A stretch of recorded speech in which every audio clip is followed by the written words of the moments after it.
Du coup, bienvenue pour cette session CoreView sur la puissance de M365 graph simplifié justement avec CoreView. Donc, on reçoit du coup Jérémy qui va pouvoir nous aiguiller sur ces solutions-là. Et du coup, je t'en prie à toi, Jérémy.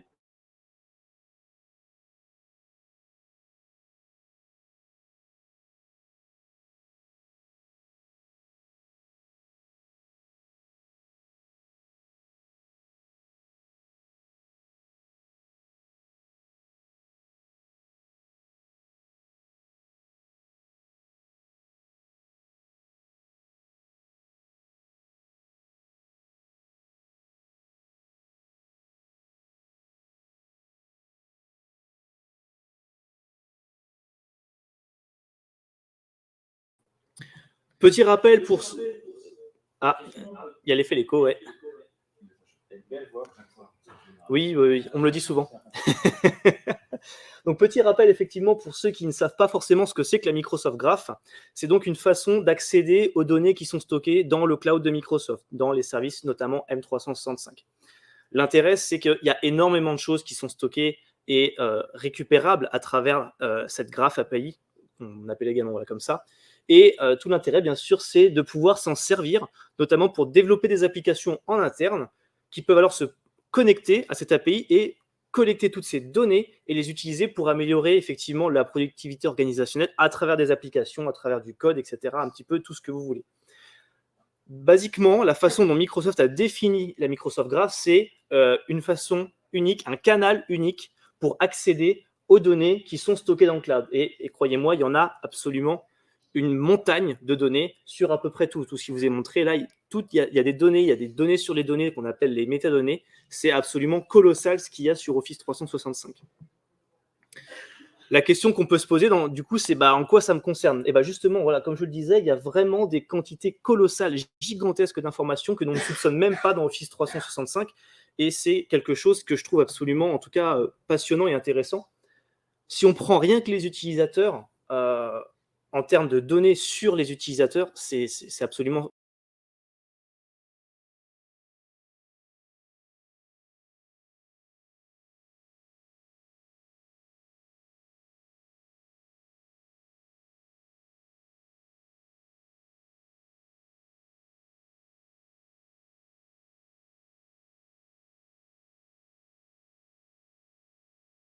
Dans quelles mesures sont-elles accessibles? On reste quand même dans l'environnement Microsoft. Si vous êtes familier notamment avec les admin centers de Microsoft, vous devez savoir qu'ils sont parfois complexes à utiliser et qu'il y a quand même pas mal d'informations. Mais Microsoft a quand même tendance à masquer ces informations. Sinon, ce serait encore plus difficile de se servir de ces admin centers. Et donc, chez CoreView, on estime qu'il y a environ 2/3 des données que vous ne voyez pas à travers les interfaces de Microsoft. Et 2/3, c'est quand même assez important. Donc, du coup, en quoi est-ce que c'est utile? C'est utile dans le sens où, si on prend un exemple tout simple d'une application que vous souhaitez développer pour des besoins internes, vous avez besoin d'aller collecter les informations sur les appels que passent vos commerciaux dans une application, les emails qu'ils envoient, éventuellement les fichiers OneDrive qu'ils stockent en rapport avec chaque client, etc. Pour les devs, c'est assez compliqué, c'est un vrai calvaire à mettre en place. Enfin, c'était un calvaire à mettre en place auparavant. Tout simplement parce qu'il faut se connecter à l'API OneDrive, récupérer les infos, se connecter à l'API Exchange, récupérer les infos. Pareil. Microsoft s'est dit c'est beaucoup trop compliqué, il faut qu'on fasse plus simple. Et c'est pour ça qu'ils ont mis en place l'API Graph, qui en plus de par le fait est extrêmement rapide et puissante. Donc on a un canal unique qui va permettre d'accéder à toutes les informations de l'environnement. Qu'est-ce que je peux en faire de toutes ces informations? Parce qu'effectivement, une fois qu'on est présenté devant toutes ces données, on est parfois un peu perdu. En fait, ça dépend. Ça dépend vraiment de vos besoins. On peut répondre à des scénarios de gestion de l'identité. Typiquement, on en parlait dans les sessions précédentes, le MFA, les accès conditionnels, ce sont des choses que l'on peut récupérer et sur lesquelles on peut travailler à travers les métadonnées. Les scénarios de sécurité, ça rejoint un peu justement, encore une fois, cette thématique. La collaboration, on peut voir si les équipes interagissent entre elles, combien de meetings elles ont, combien d'appels elles passent en interne, en externe, etc. Ou encore l'intelligence de l'espace de travail ou potentiellement des sujets tels que le RSE, sujet sur lequel on a discuté avec Wakers, c'était quoi, la semaine dernière encore? Voilà, donc cette capacité à voir peut-être abaisser une courbe d'utilisation d'email pour avoir une augmentation des appels et du partage dans Teams. Voilà, encore une fois, toutes ces thématiques-là, on peut les aborder à travers toutes ces données que Microsoft fournit et qui ne sont pas forcément toujours accessibles. Moi, un sujet que j'aime bien discuter également avec la plupart de nos clients, c'est la gouvernance. La gouvernance Teams. Teams, on est au courant que à cause, rayer la mention inutile du Covid, l'explosion de Teams dans les entreprises, elle a été phénoménale. Et on a beaucoup d'entreprises qui ont perdu le contrôle, justement, sur la gestion de Teams. Donc, être en capacité de savoir quels Teams sont utilisés, lesquels sont vides, lesquels n'ont plus de propriétaires. Il y a un vrai besoin également sur les différents scénarios. Et tout ça, bien sûr, on peut le faire à travers l'API Graph. Donc, les applications, elles sont donc multiples, elles n'ont de limite que votre imagination. Du coup, super, hein, on a un canal unique, merci Microsoft. Bah oui, effectivement, merci Microsoft. Mais la vraie question, c'est est-ce que c'est aussi simple? Vous doutez bien que la réponse, c'est non. Bah oui, évidemment. L'API Graph, elle est extrêmement puissante, extrêmement rapide, mais elle nécessite beaucoup de choses. Elle nécessite déjà des compétences techniques. Il vous faut des gens qui sont formés. Je ne suis pas un expert graph. J'ai commencé à m'y intéresser, mais c'est vrai que ça demande vraiment une expertise. Il faut continuellement suivre les évolutions de Microsoft. C'est-à-dire que dès qu'une API Graph est mise à jour, on peut avoir de nouveaux attributs. Il faut éventuellement se renseigner, s'en servir, les intégrer dans des scripts, les intégrer dans son code, dans ses applications. Donc et en plus, je pense qu'on est tous au courant que Microsoft, c'est pas forcément toujours les meilleurs en termes de communication sur les nouveautés. Parfois, ils sortent des choses un petit peu, on va dire, sous la table, et on se retrouve parfois perdu devant quelque chose qu'on ne soupçonnait pas avant. Sur le graphe, c'est beaucoup moins bien communiquer les nouveautés sur le graphe, beaucoup moins bien communiquer les nouveautés fonctionnelles, etc. Et là, pour suivre ce qui arrive sur le graphe, c'est ça, la graph, c'est extrêmement silencieux en fait. C'est chouette, hein, mais c'est extrêmement silencieux. Ils ne communiquent pas des masses sur le sujet. Il y a encore d'autres sujets. Il faut collecter les données. Donc, il faut que vous ayez vraiment l'action d'aller chercher la donnée. Il faut la traiter, la consolider avec Power BI. Super. Bon, si vous êtes un petit peu dans l'ancien monde avec Excel. Bon, OK. Il faut l'historiser parce que nous, on se rend compte que de plus en plus de nos clients, ils aiment bien avoir des courbes d'évolution rapport à ces indicateurs de performance dont parlait précédemment dans sa keynote M. Gobi. Donc voilà, il y a beaucoup de choses à savoir, beaucoup de choses à faire. Il faut maintenir ces données à jour parce que ce n'est pas parce que vous l'avez collecté une fois en one shot que ça va vous suffire. Non, c'est un cliché à l'instant T. Donc il faut être en capacité toujours de réalimenter. Et enfin, comme il y a énormément de données, il faut en gérer les accès. On a déjà des cas avec des clients français qui se rendent compte que la totalité des données qui sont fournies par Microsoft peuvent induire aussi des problèmes avec la CNIL, par exemple, d'un point de vue GDPR. Voilà, il y a des informations critiques à aller chercher, mais il faut donner l'accès aux bonnes personnes, aux bonnes données. Donc tout ça, c'est à prendre en compte quand on veut se servir de la graph.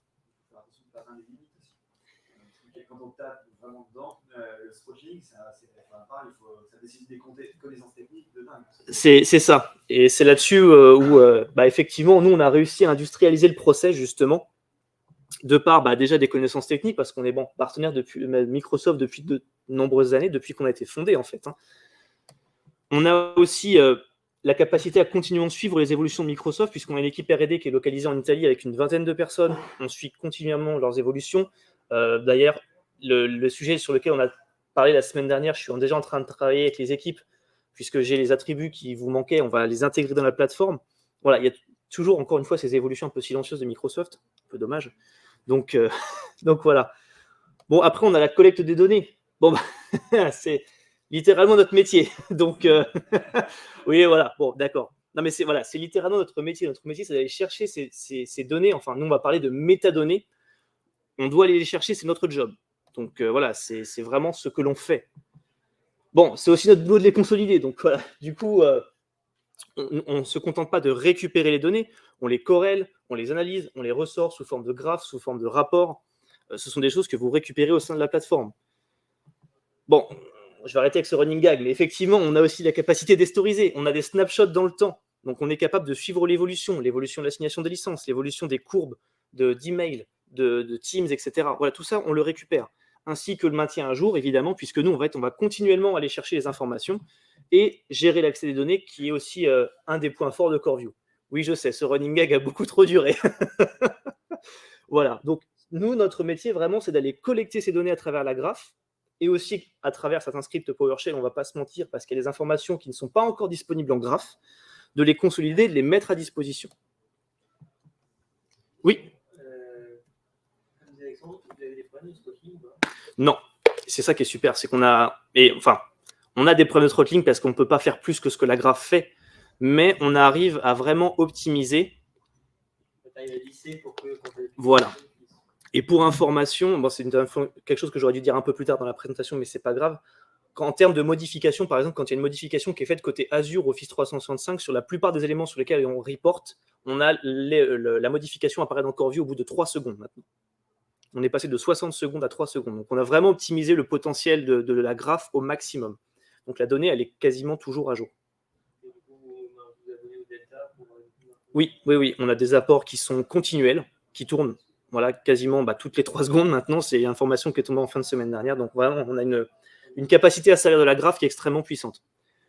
Quelques petites métriques quand même sur CoreView. Voilà, on a plus de 10 millions de licences 365 gérées dans le monde, sur plus de 100 pays, avec plus de 10 000 opérateurs, donc les gens qui se connectent à CoreView pour travailler, des centaines de partenaires.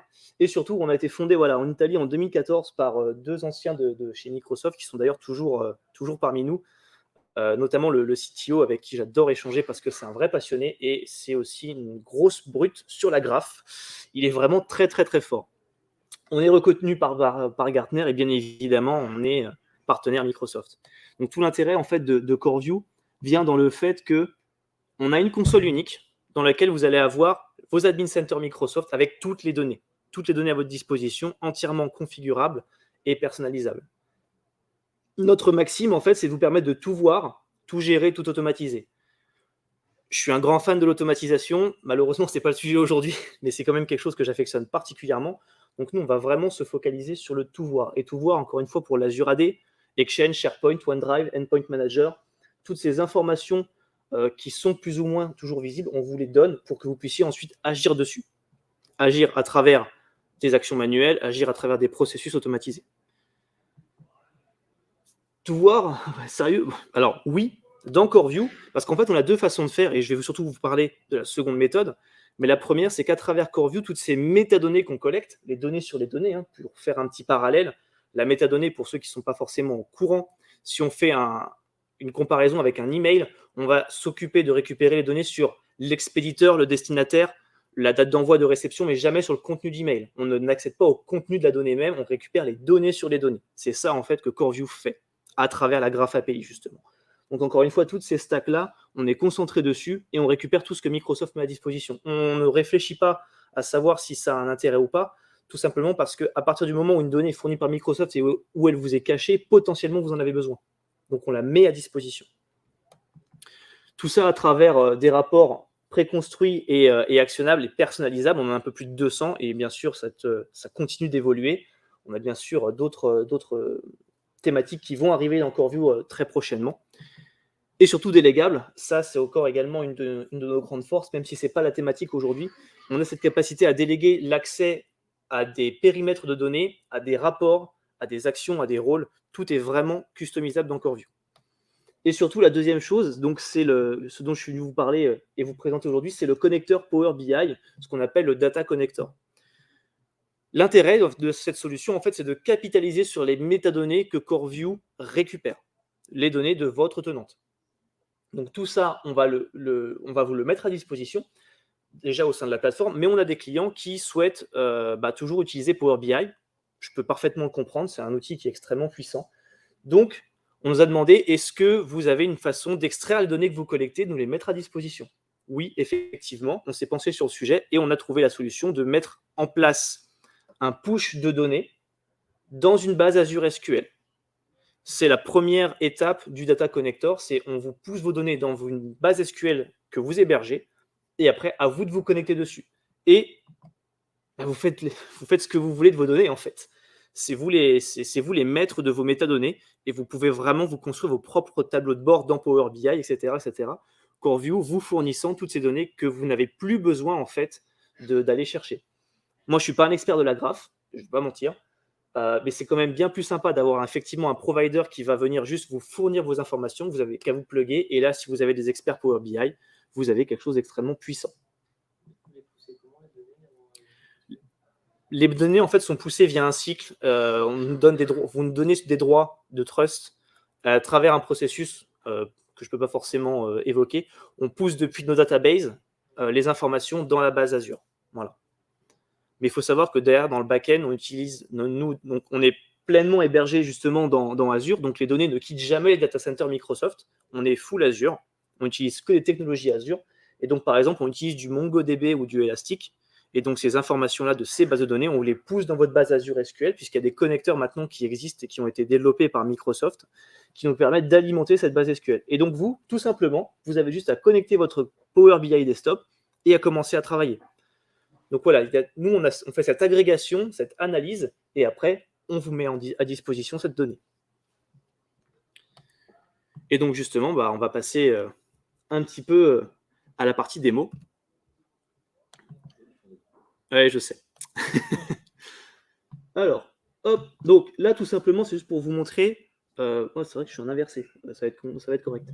Donc ça, c'est CoreView, donc voilà, c'est mon interface. J'ai, je suis sur l'interface Exchange, je vais descendre et aller chercher mon rapport. Par exemple, ce qui m'intéresse, ce sont mes utilisateurs actifs. Donc, j'ai mon rapport avec toutes mes données. Et je vous l'évoquais tout à l'heure, on a énormément de métadonnées sur les utilisateurs. Donc, si je souhaite aller sur la partie colonne pour aller justement naviguer et aller chercher ces données, je peux très bien naviguer pendant des heures et aller chercher, je ne sais pas, éventuellement le champ département, le champ city. Voilà, ces informations-là, bien sûr, je peux le faire dans CoreView. C'est absolument pas un problème. Et je pourrais très bien, déjà, dans un premier temps, exporter ces informations au format Excel ou CSV. C'est parfaitement réalisable. Je me rends compte que c'est peut-être un petit peu en ce que j'ai ajouté, mais je ne sais pas. Ah, pardon. Je suis désolé, je suis en inversé. Voilà, tout a été ajouté ici, hein, c'est absolument pas un souci. Mais voilà, on peut très bien venir ensuite exporter ces données, toutes ces métadonnées qu'on collecte. Mais ce n'est pas forcément quelque chose de vraiment agréable forcément à faire dans ce sens-là si vous souhaitez faire du Power BI. C'est pour ça qu'on a mis en place ce connecteur. Donc moi, de mon côté, sur mon environnement, si je rêve récupérer ma souris, j'ai monté, hop, ma base Azure SQL, tout simplement. Elle s'appelle Core French Data. Voilà, donc tout simplement une base Azure SQL, tout ce qui est de plus simple. Et ce que j'ai à faire après, c'est uniquement à récupérer ma chaîne de connexion et à lancer mon client Power BI. Donc je vais aller, hop, chercher mon client Power BI et je vais venir ensuite me connecter. Je mets l'adresse de mon serveur. Alors évidemment, je vous rassure que c'est sécurisé, hein, c'est l'authentification Microsoft derrière, c'est juste que j'ai déjà fait plusieurs fois. On ne se contente pas de se connecter tout simplement comme ça à une base de données SQL Server. D'ailleurs, en venant, j'avais oublié d'ajouter l'adresse IP publique d'ici, donc je ne pouvais pas accéder à mes données. Petit moment de panique. Donc après, je vais aller récupérer ma base de données. Je ne pousse pas toutes les données, tout simplement parce que c'est quand même de la consommation Azure. Moi, je n'ai pas une consommation Azure illimitée. Je vais aller récupérer, par exemple, mes utilisateurs online et je vais aller charger. Donc là, Power BI va aller se connecter directement à mon environnement. Je sais un petit tenant de démo, hein, je dois avoir 150 personnes, je crois, à peu près. 152 pour être exact. J'ai fait un ajout. Et normalement, une fois que toutes les données auront été chargées par la base, je pourrais m'y connecter et récupérer encore une fois toutes ces métadatas. C'est l'effet démo? C'est classique. Pas de stress. Voilà. Donc, normalement, je me retrouve ici avec toutes mes données. Et si je veux aller chercher, par exemple, mon user principal name, je vais le cocher.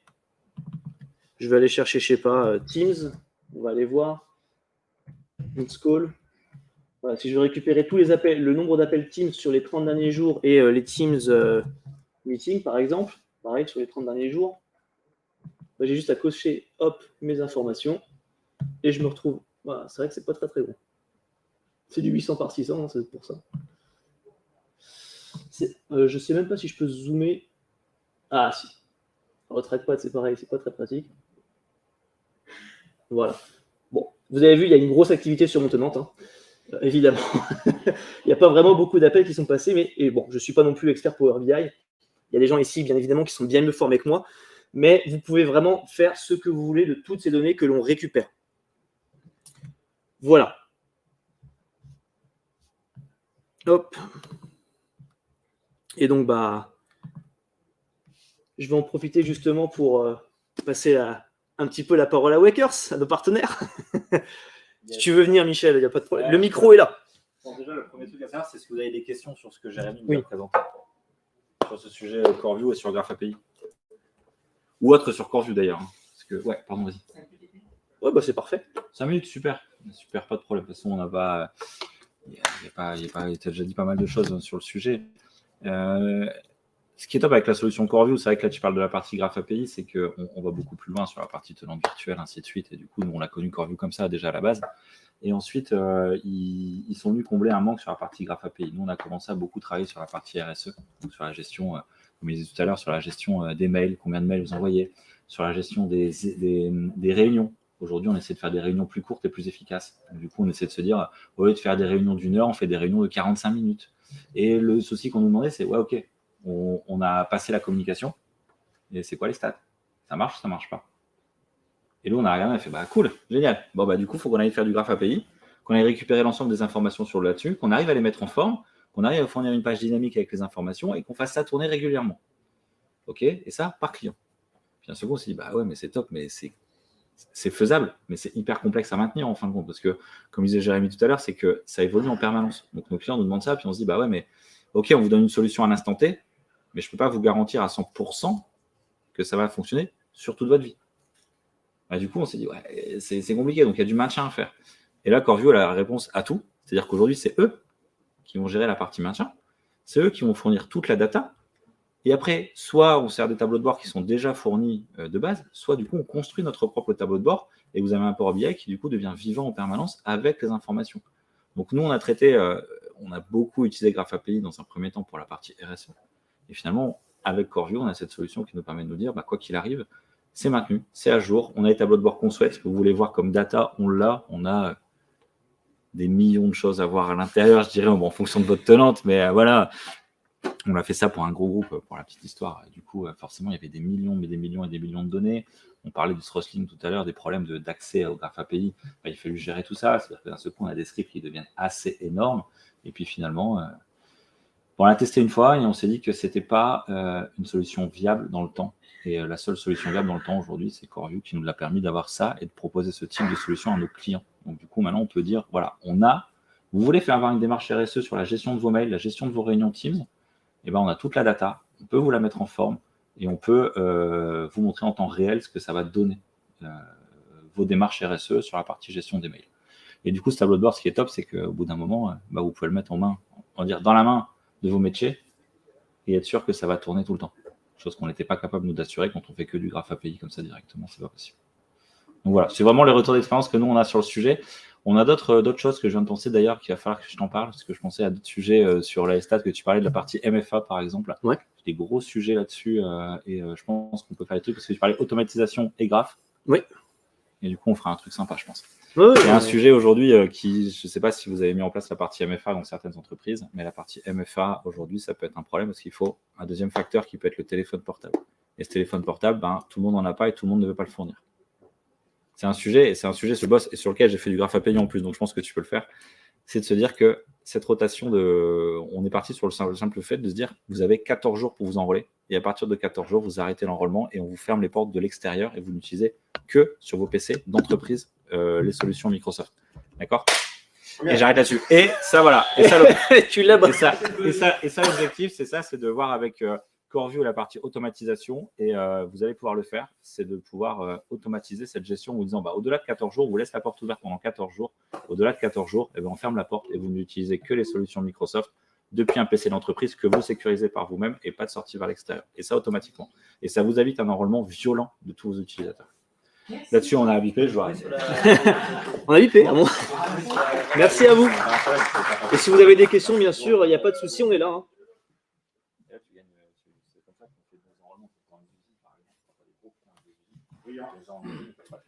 Non, mais bon, je le savais.